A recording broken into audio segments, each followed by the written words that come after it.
right, everybody, here we go. I hope you have a great time with this. I know I'm so looking forward to hearing the coaches and their answers. So I'm going to start off with a quick introduction. And let me just tell you, my hardest job was trying to narrow down just into a few sentences the amazing accomplishments of all these women. So just bear with me as I do a little introduction, and then we'll get going with the questions. NCCU, she's our newest coach. Welcome to the Triangle. She's our newest coach. In April, Coach Taylor was named the 8th head women's basketball coach at North Carolina Central. She has 18 years of head coaching experience. Most recently, she led Johnson C. Smith University, where she guided the team to its first CIAA tournament title in 2009. Coach Taylor was named the CIAA Coach of the Year 3 times, 1998, 2000, and 2011. She's the all-time winningest women's basketball coach at JCSU with a school record of 215 wins and 112 losses. Her team made 5 NCAA tournament appearances and garnered top 25 rankings in 4 seasons. The Georgia native comes from a basketball family. Her mother was a high school coach for 30-plus years. Vanessa Taylor.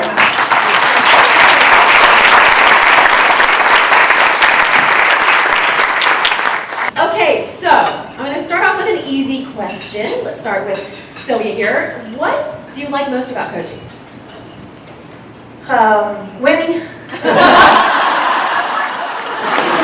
I think I would say the same thing.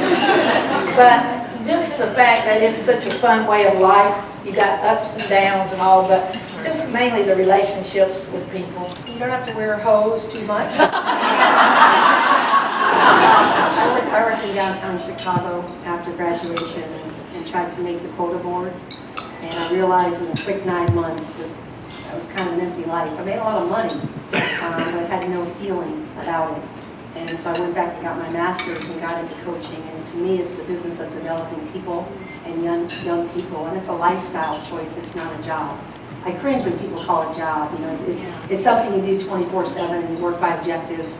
And you hope that young people grow. And when you see Karima Christmas winning a WNBA championship with the fever, with catch, and doing all that after all the time working with Karima, the feeling is amazing. When you see young people becoming coaches in the business that you've worked with, that's an amazing thing as well. And then you became a coach. What do you enjoy about coaching now?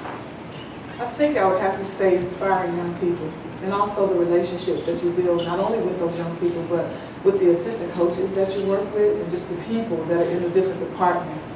Not just the athletic department, but those people you meet across the campus, in your immediate community, the alumni that are gung-ho for that particular university that you work for, all of that. You know, having the opportunity to live that every day. You know, you wake up with a smile saying, wow. You know, so I really enjoy just inspiring the people, the relationships. Is that hard for you being a brand new coach and with a new team, getting to know new people?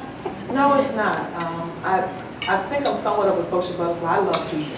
I love to talk, love to meet people, and try to keep it light most of the time. So, and certainly we're going to do a lot of that this year while we are under construction, but just excited about the challenge, you know, and geared up for it. I promise this won't be as long as it's going to sound. The day my parents brought me home from the hospital.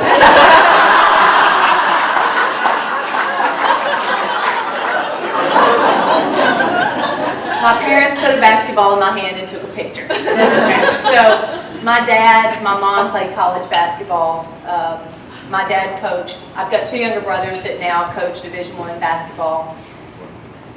It's just in my family. So for me, sharing my passion for something that I love, and I love the teaching part of it. I'll be remiss if I didn't say winning. I like Grandchildren Coach. I like the winning piece too.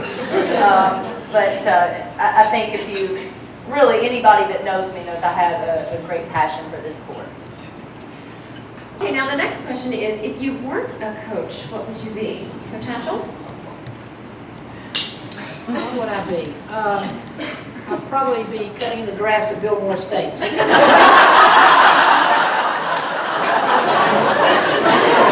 that be a push mower or a riding mower?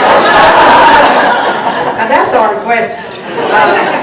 No, I don't know. I mean, I've always wanted to be a coach since I was a little bitty kid, everything. I don't know, I like business type things. I mean, I do a lot of things on the sides besides coach as well. I just don't let a lot of people know that.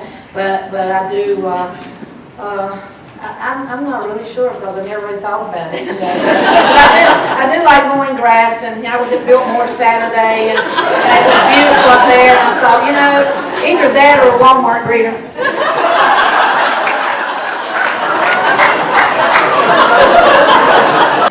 Coach Taylor, what would you be? Giving it some thought, I think I'd be a photographer, because they get content.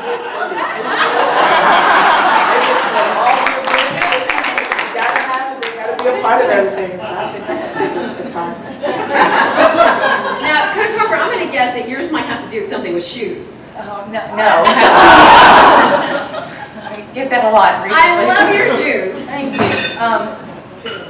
My other passion besides basketball, horses.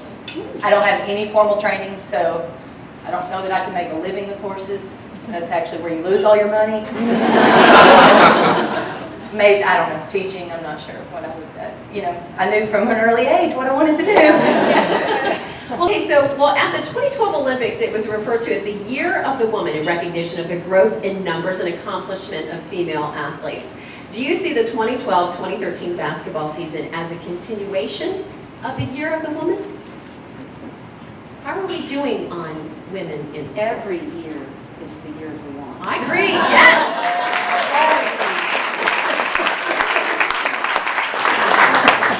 Okay, all right, now listen. This was the anniversary of Title IX, all right? We have come a long way, but we are not anywhere close to being where we need to be, right, guys? I mean, not anywhere close to being. Now, you guys are business people in this area. You know, you can be a Duke fan, Carolina fan, Central, State, whatever, but just support women's sports. Just go out there and support them. I don't care who your team is, but we have great teams in this area. And none of us have the attendance that we should have, all right? So if women don't support women, then who will?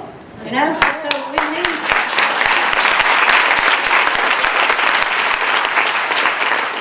need to support each other. And I'm not trying to be like the guys who've been in the debates lately, you know, by standing around pointing fingers and intimidating people. If I intimidate, I want to intimidate you to be more supportive of women's basketball. You know, because we have great teams in this area. Even when Kay was coaching here and Gail and all, and I was the new kid on the block, you know, we just haven't had the support that these teams deserve. So we need women to support women more so. And then, just a while ago, I told Debra, I said, I watched you last night. You reported that 82% of the women now in the workforce are still not making what their counterpart, what the men are making, you know?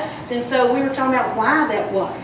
You know, so again, we've got to get out, be more assertive, more aggressive, support each other, and not be satisfied with the fact that this was the anniversary of Title IX.